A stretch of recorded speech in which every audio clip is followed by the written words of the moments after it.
The reason I'm not hawking you VPNs and sneakers is because of Patreon and PayPal donations. It keeps this channel funded basically by the community and the people that watch it. It really helps keep the lights on, literally. So if you want to help out, there's a link in the description. It'd be much appreciated. And if you want to get a request, join the $30 tier or up, and you get 1 to 2 free requests a month. See you there.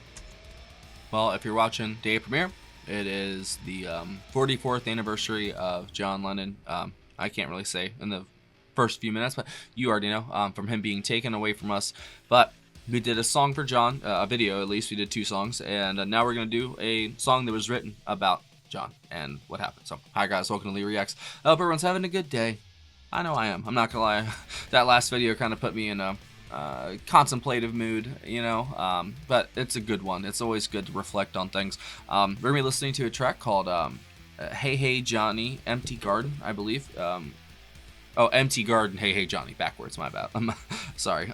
It's a song that was written by Elton John and Bernie. As always, it came out in 1982 for the album Jump Up. It was a tribute to John Lennon, who, of course, 15 months earlier had been, this is the album version, not the single, so it's 5 minutes long, I think, and it's courtesy of our patron, patron Laura. Thank you for your support, Laura. I truly appreciate it, and hopefully this is a celebration of John, just like we had in the last video, and I'll link my Elton John playlist up there. We did a whole month of him. You know, we've done a lot of his stuff actually, but we could definitely do more. So if you think we should do more Elton John, let me know in the comments. All right, here we go. Empty Garden, Hey Hey Johnny, Elton John. Don't forget to like, comment, and subscribe if you're not. 3, 2, 1, go. What happened here as the New York sunset disappeared? I found an empty garden among the flagstones there. Who lived here? He must have been a gardener that cared a lot, who weeded out the tears and grew a good crop. Now it all looks strange. It's funny how one insect can damage so much grain. And what's it for, this little empty garden by the brownstone door, and in the cracks along the sidewalk, nothing grows no more. Who lived here? He must have been a gardener that cared a lot. D. Murray on bass. Weeded out the tears and grew a good and crop. Elton on the harpsichord. And we are so amazed, we're crippled and we're dazed. A gardener like that one, no one can replace. And I've been knocking, Yes. but no one answers. And I've been knocking most of the day. Oh, and I've been calling.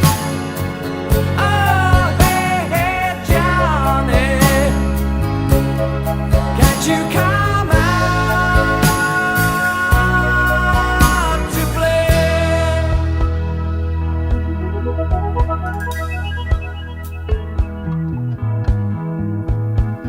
And through their tears, some say he found his best in younger years. Love the synthesizers too. But he'd have said that roots grow stronger if only he could hear. Damn, that harpsichord's good. Good touch. He must have been a gardener that cared a lot, who weeded out the tears and grew a good crop. Now we pray for rain, and with every drop that falls,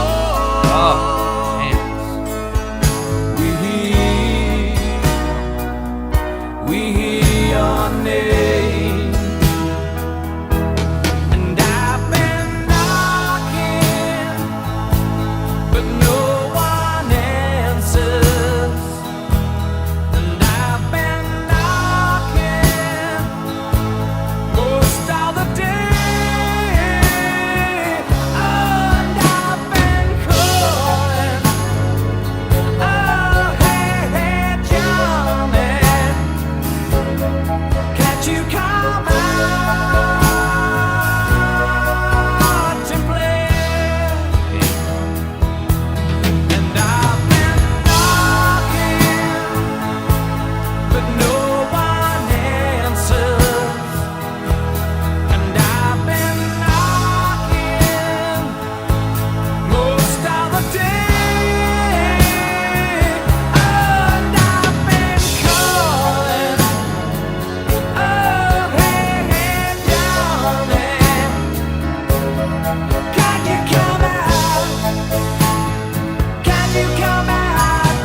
That's so damn sad, bro. I'm not gonna lie. And I know they were good friends. Elton John Lennon. Man, it's very somber, but it was a great Elton song at the same time. His vocals and piano, of course, were excellent. I love that harpsichord. Is a very nice touch to the song. It kind of gave it this elegance, almost royalty in a way. It felt like, you know. If there was a rock and roll or music in general royalty, you know, John Lennon would be on that list. And I'll say this, if the last video is a celebration of his life, I'm going to talk about the impact of his death in this one then. I can't imagine the wound that people felt from that, from his closest friends and family down to his fans, and then down to people who just knew him as John Lennon, you know? I bet, you know, even back then, there's always people with negative opinions of people, but I'm pretty sure that most of the people were positive on John. You know, I wasn't there, so I don't know the climate or the actual, you know, conversations that were happening, you know, but I'm pretty sure that he had a lot of goodwill built up, more than most people you would think, especially musicians and rock stars, because he did so much and he did so many strange and odd things that, you know, it fueled a lot of, you know, drama and stuff in the tabloids. And he was a very interesting man, you know, he lived a very interesting life. And like I said in the last video, he was a complicated yet simple man.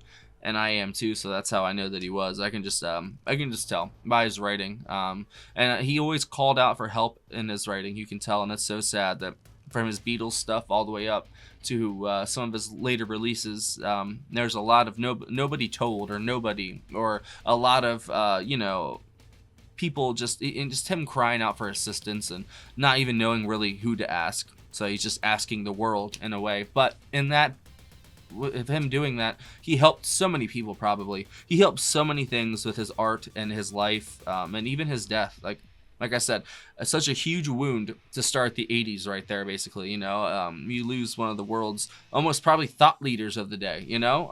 Man, I know he took a break for a while and kind of shied away from, I guess, super public life in music, but he was still out there. You know, he was raising his kid and stuff. So, but it's such a loss, man. Like, for not just the world in general, but music and art and culture. Just an absolute travesty, bro. And what a beautiful song Elton put together here, and Bernie, of course. And they wrote a beautiful song here. The harpsichord, piano, the vocals, the bass is funky.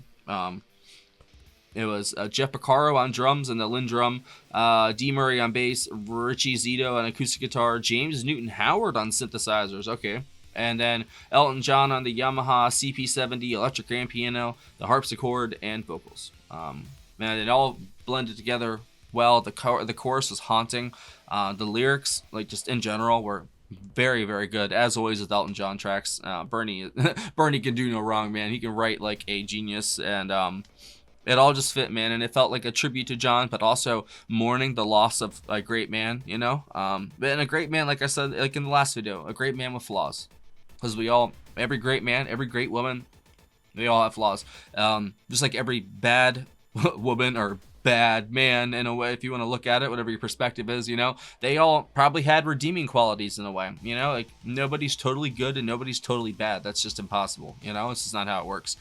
We all have our darkness and we all have our light, you know, and it's up to us to find out that sometimes darkness isn't dark and sometimes light isn't light, you know. It's up to us to decipher the two, you know. That's why we have our eyes that tell us color and stuff like that, because if not, it would just be like a black and white world and we wouldn't be able to tell, you know, the beauty in things really. And I'm just, you know, thankful for pieces like this that make you reflective and make you think about things, you know. It's just it's a loss, and but we can always talk and conversate, and like, you know, we could always commemorate and honor the man that is, you know, no longer here, and imagine, you know, the stuff he'd have to say these days. You know, there's probably so many things he'd want to share, and so many ideas and, you know, and observations on today's culture and climate. I bet he would have so many songs ready to go, man. And I know that they would have had a Beatles reunion at some point if he hadn't been murdered. Since we're 11 minutes in now, I can say that he was fucking murdered, you know. Fuck. But I don't know. I think that was a great song. Thank you, Laura. Man, I'm glad that we were able to play it on the day of his passing. 44 years is a long time, but at the same time, it's not. And probably some, for most of you watching this video, you probably remember the day, and you probably remember exactly where you were when you found out. Like I remember what happened with the 9/11. You know what I'm saying? I remember where I was. I was in my classroom, and I was I think in second grade. Teacher got the call. She gas face, all that, and then our parents had to come pick us up and everything. I remember that day so well. And it's such a vivid memory for a young age too. I remember everything about it.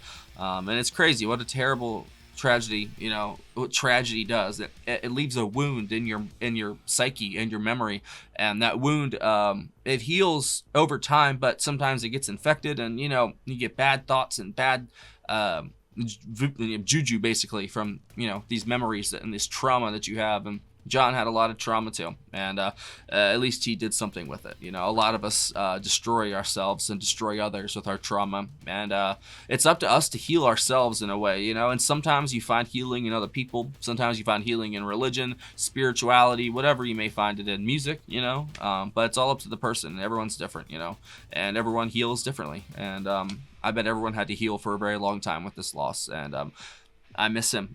I just got introduced to his music over the past year, basically, and I miss him. I really do. Like, he's right there. Always in frame. Thank you again, guys, for watching, and if you have any other Elton John tracks you think I'd like, leave it down below. I'm sorry that it was kind of a somber video, but at the same time, I think it's a needed time to reflect on such things, The winter is always a time to do that, and yeah, we miss you, John. Thanks for watching.